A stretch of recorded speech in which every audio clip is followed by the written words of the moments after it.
walk repeatedly. The Apostle Paul calls us to walk worthily. He calls us to walk wisely. He calls us to walk as children of light. And this is an important word in the book of Ephesians. It's used 8 times. And again 96 times in the New Testament.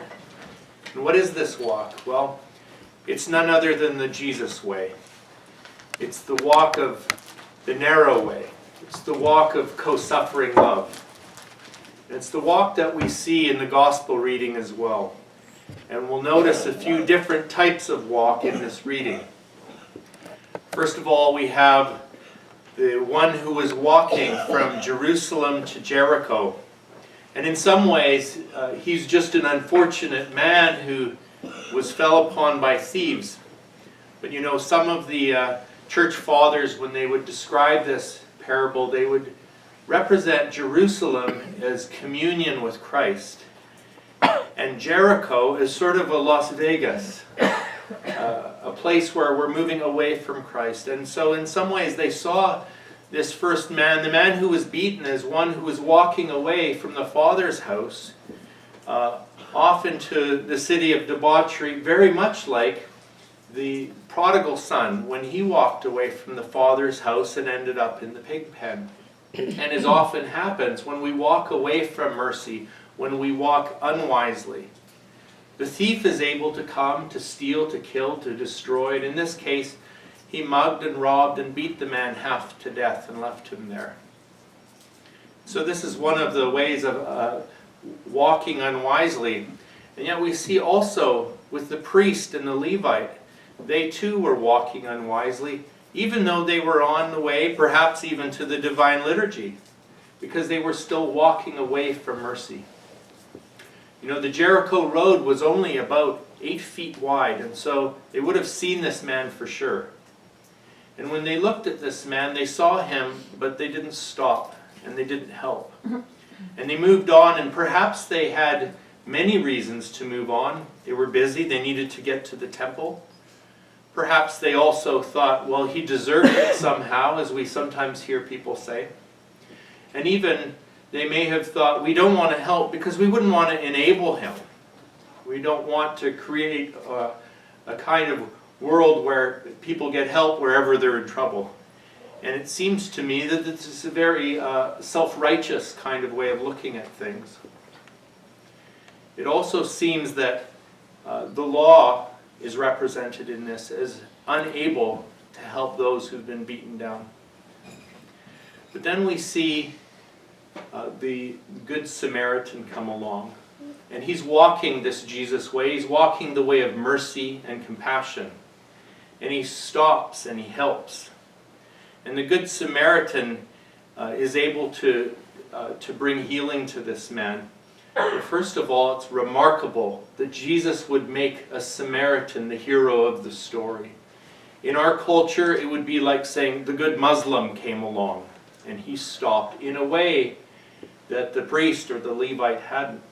In fact, when he uses the Samaritan as the hero of the story, in a sense, he's confronting their tribalism. He's confronting the people's us-them mentality. But it's more than just making the Samaritan the hero of the story. In fact, the Lord Jesus Christ in some ways identifies with that Good Samaritan. One of the hints in the parable that he does this is later when he promises the innkeeper, when I return, if anything's been lacking, I'll pay it back in full. But also in the Gospel of John, we read that Jesus' accusers one day came to him and said, are we not right in saying that you are a Samaritan and possessed by a demon? And Jesus replies, well, I'm not possessed by a demon. And he doesn't deny this accusation that he's identified with Samaritans. And so we see this picture of the Good Samaritan, or even the Lord Jesus himself, bending down, and he applies bandages, he applies oil, he applies wine to the man's wounds. And some of the fathers would teach that this represents the bandages being the baptismal robes, and the oil being the oil of chrismation, and then of course the wine being the wine of the Eucharist. That this is in essence what really brings healing to someone. Now it's true that we have the priest and the Levite who've gone their merry way, but you know, we've also had priests and monks and hierarchs who saw the importance of the Jesus way.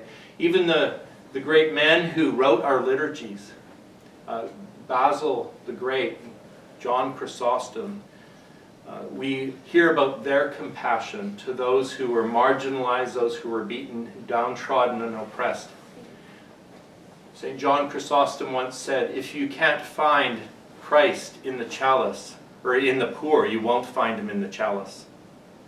And we see Basil even setting up his city of co-suffering love and compassion, the Basiliad, where he creates hostels for strangers, immigrants, refugees. He creates hospices. He creates hospitals. And so there is a way to see our obligation to co-suffering love and to stop. Even in our own government now, we see Good Samaritan laws, and they're actually called that across the world.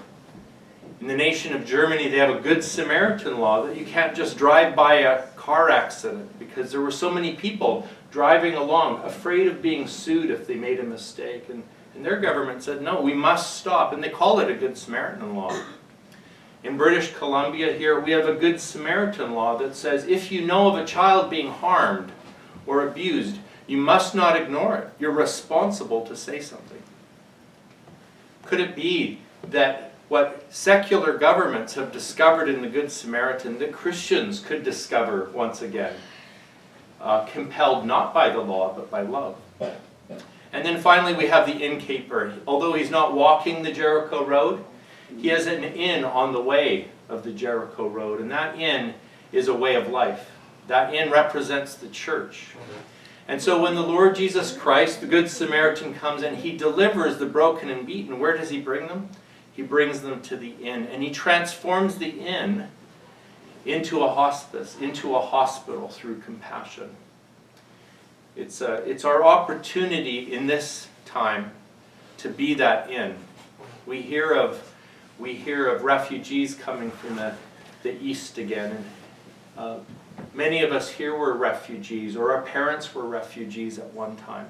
And it's time to rise to that again and to welcome them into the inn that is Canada, the inn that is the church, the inn that is this monastery, and to make the Good Samaritan's parable really live among us again these days. Amen. Amen.